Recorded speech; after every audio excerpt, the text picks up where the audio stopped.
中的海灘，周海光。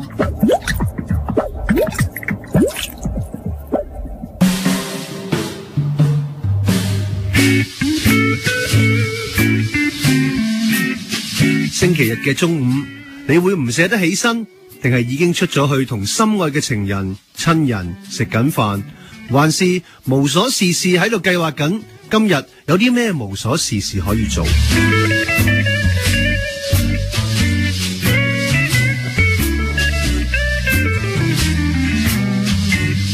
星期日我會有一個習慣，將最中意嘅電影 DVD、CD 放晒落一個箱度，喺今日就會隨手抽一隻出嚟欣賞。有時呢種隨意會為我哋周日帶嚟好多驚喜。呢個星期我抽到嘅係呢部戲。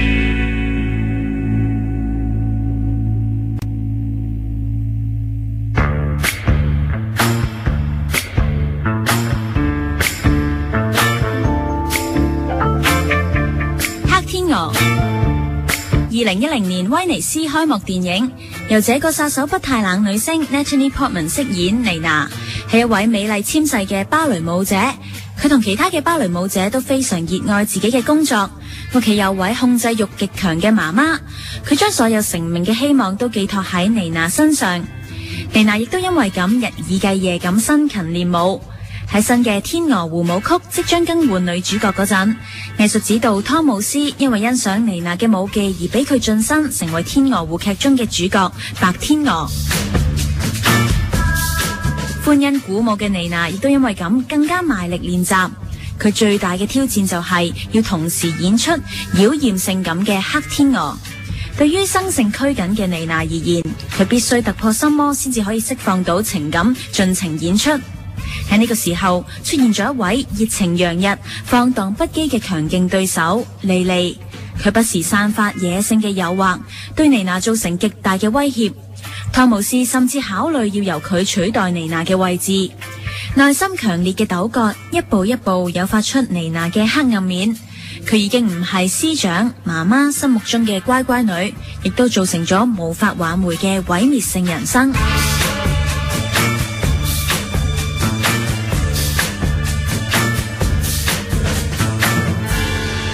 今集導遊自編自導舞台劇演員關日陽。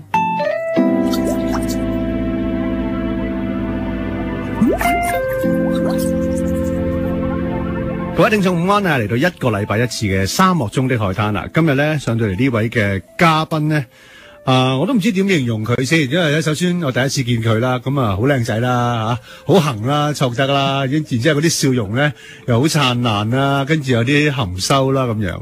今日呢位嘉賓咧係叫做關日陽嘅 ，Hello，大家好。咁啊，點解要用咁嘅方法嚟介紹你先呢？因為即係俾大家個好印象先。咁啊，可能對好多收音機旁邊嘅聽眾啊，唔算好認識關日陽嚟。係啊。咁關日陽其實今日咧帶咗佢嘅新作咧，我的基本生活係嘛？咁啊上嚟咧同大家介紹嘅。咁但係喺未介紹你呢個新嘅舞台劇之前咧，想理解下你先吓。你咁靚仔，咁但係我望見你個 title 又監製、又編劇、又導演、又主演，其實你應該淨係做主演嗰個角色得噶啦，點解咁辛苦咧吓？因為其實呢個劇團係我自己搞嘅，咁所以喺搞嘅同時，其實因為始終啱啱起步啦，咁所以就好多嘢都希望自己親力親為。咁同埋我成日都好相信星座嘅，我係白羊座嘅，白羊座係好即係好乜嘢都要自己攬晒上身嘅。OK，咁所以就好多嘢驅使底下就自己做晒啦。OK，咁你話呢個劇團你啱啱開始搞啦，即係我哋基本生活呢次呢個劇團咁樣。咁啊，聽下你啲即係歷史啊，即係你未搞呢個劇團之前，咁你又喺度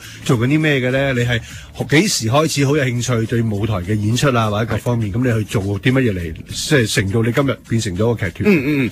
嗱，如果真係要數即係真係接觸一啲演藝嘅工作咧，其實就要翻去加拿大嘅時期啦。咁我99年，你加拿大仔嚟嘅，冇錯啦。算啦。其實我好細個，我10歲就過加拿大。又唔係 CBC 嚟嘅，唔係我香港出世，不過我10歲過加拿大讀書，係啦，移民嗰啲啊，移民係啦，讀書係啦。咁跟住咧，我就99年其實係入咗電台做嘅，喺加拿大嘅中文電台，係啦。咁就你識唔識迪偉啊？係咪識？迪偉有台嘅，有台嘅，係啦。佢訪問你咧。Wasabi 就係曾經係同台，不過唔同時期。OK，係啦，咁啦。咁我就99年做 DJ 做到04年就翻咗嚟香港。係啦。咁跟住翻咗嚟香港之後，嗰邊做 DJ 係如何呢？感覺即係俾我有聽㗎，好舒服啦，播好多歌啦，咁啊講嘢慢好多啦，又唔似香港嘅節奏啦。咁有部分嗰啲咧，俾我感覺咧就幾上個年代嘅。咁有部分嗰啲俾我感覺都係而家嘅，即係包括你在內啦咁樣。咁其實即係成個廣播文化同香港嗰個差別大唔大？其實嗰邊嗰個大氣候咧，就係因為好多即係唔可以話退休嘅，即係可能係比較上一代少少嘅藝人咧，移民啦，移民一家大細過去啦，咁啊冇乜嘢做，咁啊電台就好即係包容性好高嘅，咁佢哋會有好多唔同種類嘅節目啦，好多唔同嘅人啦，有當消磨時間咧，對嗰班係啦，咁有啲就做 daily 嘅，有啲就做 weekend 嘅，咁所以佢哋咁你唔係消磨時間啦，你咪我唔退休㗎，我唔係㗎，我就反而係當副業咯，因為我當時其實自己正職都即係有讀書啦，咁讀書又有做其他嘅正職嘅工作，咁所以我就一個禮拜其實做2次節目咁樣，咁但係即係如果你話即係嗰個文化其實係幾大嘅分別嘅，如果你頭先話譬如講播歌嘅節目係真係比較多嘅，甚至乎我哋日頭晏晝都會有播歌嘅節目嘅，坐親車聽收音機都係啦，咁啊其實華人我諗係中意呢啲嘢嘅，即係因為移得民嘅，而又聽收音機嘅嗰個年紀都可能係即係爹哋媽咪嗰輩啦，咁佢哋都會哇中意聽下啲懷舊歌啊、點唱節目啊嗰啲咁，所以就嗰種節目係比較流行啲嘅，咁但係即係你譬如話玩遊戲節目啊、雜誌式節目咁樣都有，咁但係就即係相對就少啲咯，係啊。嗱，聽你講嘢真係相當之得體啦嚇，有晒表情咁樣。咁即係去到加拿大咁舒服嘅生活，做到04年咁樣，點解無端端又要即係轉變呢？即係離開咗呢個叫做廣播界咧，即係走去做演出。你係咪好細個已經好中意演出呢樣嘢㗎？其實演出咧細個係冇即。我諗做戲呢樣嘢咧，反而喺我嘅 priority 裏邊係比較低嘅一樣嘢嚟嘅。即係我一直最中意係唱歌嘅，係啊，即係由細到大成日同佢家姐會玩，即係扮梅艷芳啊、扮張國榮嗰啲咁樣啦。咁嗰啲係細個一路培養出嚟。咁你一定參加好多歌唱比賽嗰啲嘅咧？係細個有嘅。咁跟住你而家都好細個啫，你唔好咁㗎啦。你喺我面前唔好咁啦，我難堪嘅真係。OK 啦，細個都係70後啦，係啦。咁啊係啦，今次參加啲歌唱比賽咁啦，咁啊唱下歌啦。咁但係跟住就即係接觸電台，其實係一個巧合嚟嘅。咁因為嗰年就咁啱自己暑假冇嘢做，咁啊學校又報唔到科，因為好爆啲科。咁跟住我媽咪就即係又係聽電台咁樣啦，聽到有 DJ 班，咁不如你去參加啦咁。咁跟住參加咗就一步一步咁樣就篩下，咁就篩剩翻我同埋幾個其他。其實而家香港都有幾個係同我曾經係同事嚟嘅，譬如陳貝兒係我舊同事。咁即係 Janice 係啊 ，Janice 係啊，都係舊同事嚟嘅，同年添，同一年入電台做。咁係咯，咁跟住嗰陣時就好順理成章入咗電台做咯。咁跟住入咗電台做之後，先至慢慢發現原來自己對廣播都幾有興趣。咁因為我主攻係做音樂嘅節目嘅，係啦，即係真係播歌。咁但係我播歌又唔係播啲懷舊金曲嗰啲點唱嗰啲，我係揀一啲比較冷門啲啊，或者係即係嘥咳啲嘅歌咁樣嘅。咁其實我哋嗰陣時電台都有 playlist 嘅，即係一定有某一啲歌要播啦。咁但係即係我老闆就好好啊，即係佢知道我對音樂嗰個 passion 係好大，咁佢就俾好大自由度我，就自己去揸主意究竟播啲咩歌啊等等。咁所以就可以將自己由細到大中意唱歌嘅興趣，反而係擺翻落個節目度。即係咁都係聲音上面啫。係啦。咁你話你細個唔中意演出㗎？咁你04年之後點樣會輾轉嚟？係咯，又9唔知點解。係啊，咁你翻嚟香港先。係啦，翻嚟香港有冇原因㗎？翻嚟香港？其實因為嗰陣時喺電視台啦，因為我其實同時間電視電台都有做。咁其實我每一年都會為自己 set 一啲目標嘅。咁到03年尾嘅時候，我基本上我想要做嘅嘢都做晒啦。咁所以就覺得譬如我記得我01年咧就同自己講，我話我要數排行榜，因為排行榜都算係王牌節目啦，即係長壽節目啦。咁啊跟住做到啦，咁跟住之後就做電視嘅新秀嘅司儀，咁啊又做埋啦。咁啊到03年尾做埋華裔小姐嘅司儀啦。咁已經基本上加拿大嗰個集團嘅所有嘅大節目都俾我做晒咁滯啦。咁我覺得都20幾歲，不如闖一闖啦。咁就貿然就翻咗嚟香港啦。咁但係點解揀香港咧？嗰個地方咁始終係自己出世嘅地方啦。咁都住咗10年嘅，我10歲先移民。咁我覺得都唔陌生嘅，係啊，都唔陌生嘅。咁同埋即係我又覺得香港嗰個成個演藝事業都可以有一啲位可以有啲作為嘅。咁就試下咯。咁你冇路數冇人事嘅喎，翻嚟嘅時候其實冇㗎。咁點啊？咁你04年翻到嚟喺個街度嗌啊！我要做，我要入娛樂圈，所以咪冇得做咯。咁係啊，真係點過呢個字？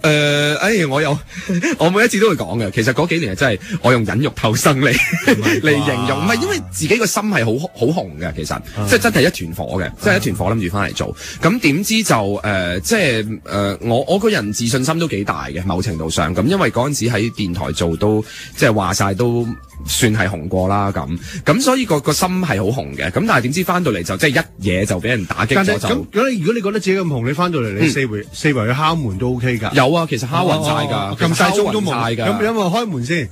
有開門有唔開門。OK，係啊。應門嗰啲咧？應門嗰啲就有人就同我講話我哋而家香港係唔需要一啲做音樂嘅 DJ。係啦，即係你敲電台嘅主要。係啦。咁電視台就可能因為當時細個即係比較baby face 唔係應該點講？狂妄啲啊個人。咁咧就我記得我去見電視台嘅時候，我隻耳仔戴8隻耳環嘅。係我2隻耳環加埋戴8隻耳環。咁就唔入屋啦，咩？係啦，咁就唔入屋啦。咁其實當時自己都冇為意或者根本唔在意呢件事嘅。咁但係而家即係一翻到嚟即係習慣咗香港嘅 culture，就知道原來香港唔中意呢啲嘅。OK，咁嗰陣時已經too late啦。喂，咁你覺得香港係咪好保守咧？保守你答啊，真係。保守相比係保守噶嘛，香港。相比係，因為反而我喺加拿大嗰陣時，我嘅即係節目總監都會話：喂，你係咪烹咗啲啊？咁但係佢都包容嘅，佢都接受，佢覺得呢個係你嘅 style 就係咁樣啦。咁但係即係香港就真係即係當頭棒喝啦，就話唔得。即係佢直情唔會俾個機會你。做生意嘅角度咁係覺得賣唔到你呢件貨又唔做。係啊，即係佢直情冇諗過要去改變你，因為佢覺得我唔要你，我有大把選擇，係咪先？咁但係照計你覺得好堅持嗰啲人嚟㗎，你我好堅持㗎，好堅持。你堅持嘅同時，我係要你接受我6隻耳環、8隻耳環啊！你係咪呢隻啊？我係㗎。咁嗰幾年就好辛苦啦，所以就覺得我而家用7隻耳環已經就咗你㗎啦，已經少咗一隻㗎啦，係咪咁嘅意思啊？係啊，忍辱偷生就係咁樣。係㗎。咁偷幾多年啊？偷到07年度啦，07年真係冇嘢做，係咁敲門。其實嗰幾年其實我每一年都會同自己講，差唔多歲數啦，你放棄啦，打啦咁，真係㗎。嗰陣時係會覺得，好受打擊啊！其實個自信心係真係好冇咗咁滯嘅。咁但係即係我又會覺得，即係我相信自己係有 talent 嘅，即係我知道我應該點樣都有個位俾到我嘅。咁所以嗰幾年就即係freelance 咁樣接啲嘢咯，即係做下 MC 啊，嗰啲咁樣都會做下嘅。咁啊 keep 住自己有得做啦。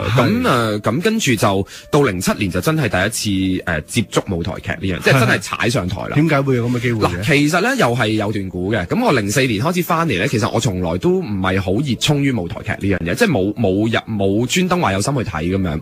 咁跟住04年咧就一次機緣巧合就有個朋友買咗飛，跟住就話有個朋友甩咗底問我去唔去睇，咁我仲記得嗰次係睇梁祖堯嘅《亂到爆》嘅，係啦，咁嗰次真係我第一次喺香港睇舞台劇，咁跟住我就覺得哇，原來即係舞台係好好有感染力啊嗰件事。咁跟住就自己開始諗啦，哇！如果我企上去會點咧？如果我做呢啲會得唔得咧？我由細到大同家姐玩咁多做戲啊、睇劇集啊嗰啲，我都得㗎喎，我可以隨時喊都得㗎喎，咁即係嗰啲咁樣，自己個心就開始諗啦，有咗下一個目標啦。係啦，咁跟住就一路開始睇，咁就喺度諗死啦！我又唔係演藝畢業，我點入行咧？咁於是乎搞下咧。就07年咧，就俾我識咗犀利妹。係啦，咁犀利妹咁啱嗰時咧，就準備開一套叫做《風旅社》嘅舞台劇。係啦，咁嗰陣時佢就埋單，咁跟住埋單咧，咁又啱傾，咁跟住啱傾，佢又覺得有個角色都啱，咁跟住就好啊，做咯，咁就做咯，咁嗰陣時係真係做好配角嘅角色嘅啫，咁但係就第一步就接觸咗舞台劇嘅，真係喺做嗰方面咯。感覺如何咧？當時滿足感好大啦，都有，因為通常係諗好耐，然之後踩落去，一係就好滿足，一係就覺得原來係咁嘅咋，咁就冇意思噶嘛。滿足感好大，更加肯定我係要向呢個方向。即係我知道我自己係屬於個舞台噶啦，即係 one way or another，我做司儀又好，做節目又好，做舞台劇又好，總之我係要喺個台度。係咯，咁你講緊有兩回事嚟嘅，即係關日陽你話，即係一直我聽你講啦，你都係做好多廣播嘅東西啊，廣播嘅東西唔係都係啲演出，但係未必係啲角色上邊嘅演出。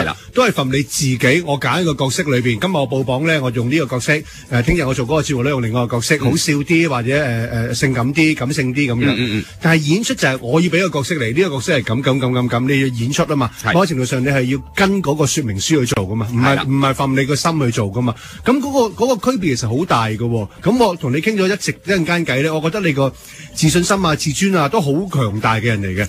點樣嗰啲位扭到你話？你跟我呢個去做啦，呢個角色咧叫死八公，你做死八公啦，你可能唔係死八公嚟噶嘛，你做乜要去演個死八公咧？同你之前做嘅工作係完全唔同嘅喎。咁你究竟係中意企上個台上邊得到個 spotlight on 喺自己度，有觀眾嘅掌聲啦，定係你真係中意演出，即係演戲咧，係兩回事嚟嘅喎。你答唔答到㗎？其實我諗兩樣嘢都有啲嘅，即係首先就係話個 spotlight 射落嚟，即係我已經覺得哇上身啦個人，即係上身真係會好唔同嘅嗰個感覺。即係你肯定你自己係嗰啲中意 under the spotlight 嗰啲人啦，有啲人驚㗎嘛。係啊，即係譬如我嗰陣時做電台咁樣，即係電台都冇 spotlight 啦。咁但係我每一次譬如話哇病到咧流晒鼻水啊，開唔到聲咁樣，一入直播室一開咪就冇事啦。OK，咁嗰2個鐘就完全正常，跟住一閂咪咧就翻屋企就暈低啦。即係好老土講句，你注定食呢行飯係嘛？可以咁講啦，可以咁講啦。咁至於演戲咧，其實我覺得因為我自己係真係一個幾中意表達自己嘅人嚟嘅，即係文字上我中意，演繹上我中意，咁所以就俾到唔同嘅角色我去嘗試嘅時候咧，就可以將自己好多唔同嘅一啲感覺啊，或者一啲想講嘅嘢咧，用一個角色去表達出嚟。咁所以其實兩樣嘢，我覺得都係相輔相成嘅。OK，咁聽落就明白啲，即係有啲係好貪慕虛榮炒上個台噶嘛。其實你照住我擺鋪就得噶啦，已經咩都唔使做。其實你都中意演出嘅，中意。咁去到07年啦，識咗犀利妹啦，嘗試咗第一次嘅演出。咁關日陽之後咧，仲有呢幾年時間啦，4年啦。究竟點樣發展到去搞自己嘅劇團同埋搞咗佢嘅舞台劇咧？今日我哋嘅嘉賓係關日陽，佢帶咗佢嘅新作叫做《我的基本生活》上嚟。轉頭翻嚟，我哋再由07年開始研究下關日陽係點樣。周海光，沙漠中的海灘。